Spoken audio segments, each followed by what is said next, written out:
આગળનો આપણો કોન્સેપ્ટ છે ઇકોલોજીકલ નીચ અથવા ઇકોલોજીકલ નીચે. આ નીચ શું છે એ સમજીએ. તો કે નીચ જે છે એ બહુ ડેન્જર ટોપિક છે. આપણે હવે ડીપ ઇકોલોજી સમજી ગયા, હવે આપણે આ ઇકોલોજીકલ નીચ સારી રીતે સમજી શકીએ. ઇકોલોજીકલ એક રીતે, ચલો આને આપણે બીજી રીતે સમજીએ. ઘણી બધી વાર કેવું થતું હોય કે આપણે શાળામાં ભણતા હોય તો કોઈ એક વિદ્યાર્થી હોય, એ એકદમ ઠોઠ હોય, કાંઈ ખબર ન પડતી હોય, ઢ હોય ને, માર પડતો હોય ને, એકદમ ડબ્બુ ટાઈપનો કે આમ દબાયેલો રહેતો હોય ને બધા છોકરા ભેગા થઈને એને મારતા હોય, આવું કદાચ હોય, બરાબર.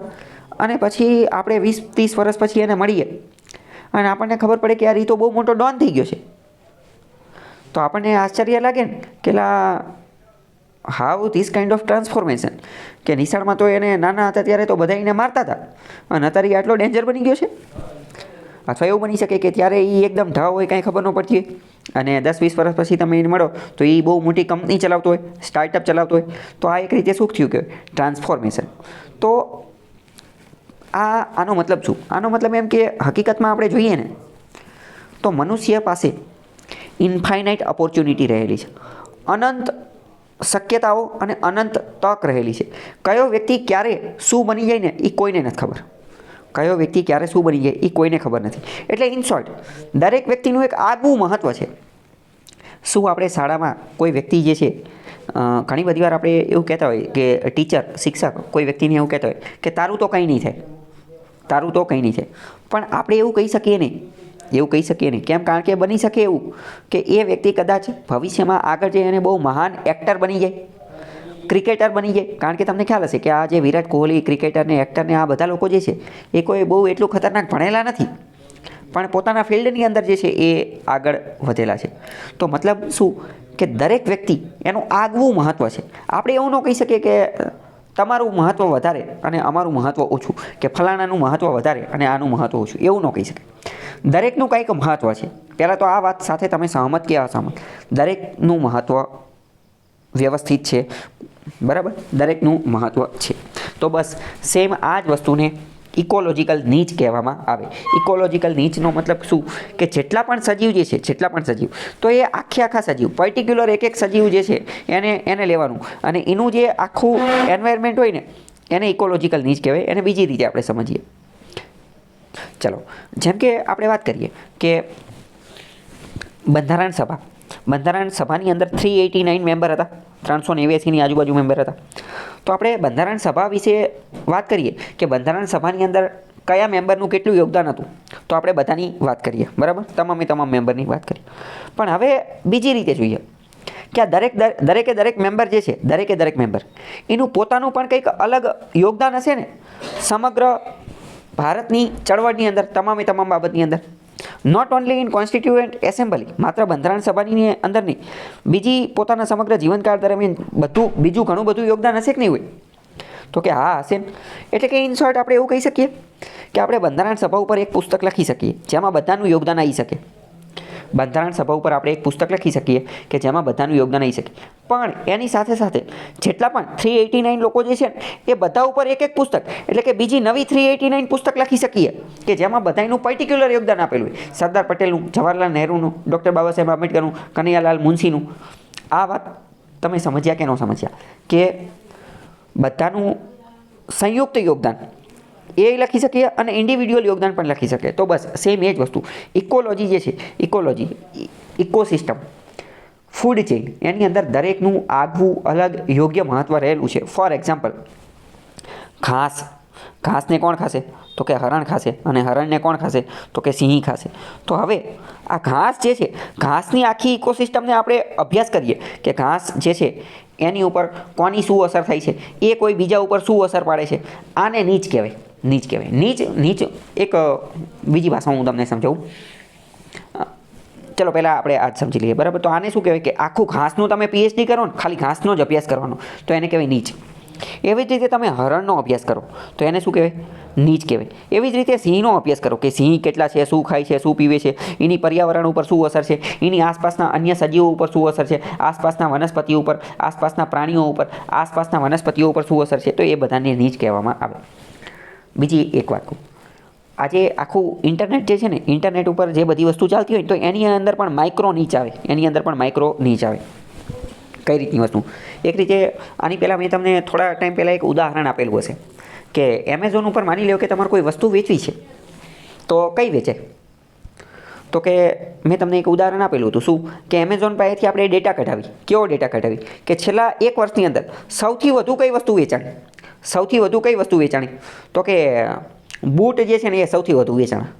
તો હવે તમારા માટે કઈ વસ્તુ વેચવી સરળ રહેશે? તો કે બૂટ વેચો. બૂટ વેચશો ને તો તમારે વેચાવાની શક્યતા વધી જશે. તો બૂટ આપણે જે ઘણી બધી વસ્તુ હતી એમાંથી ફિલ્ટર આઉટ કરી અને બૂટ કર્યા ને, બૂટને સિલેક્ટ કર્યા, તો આને માઇક્રો નીચ કહેવાય.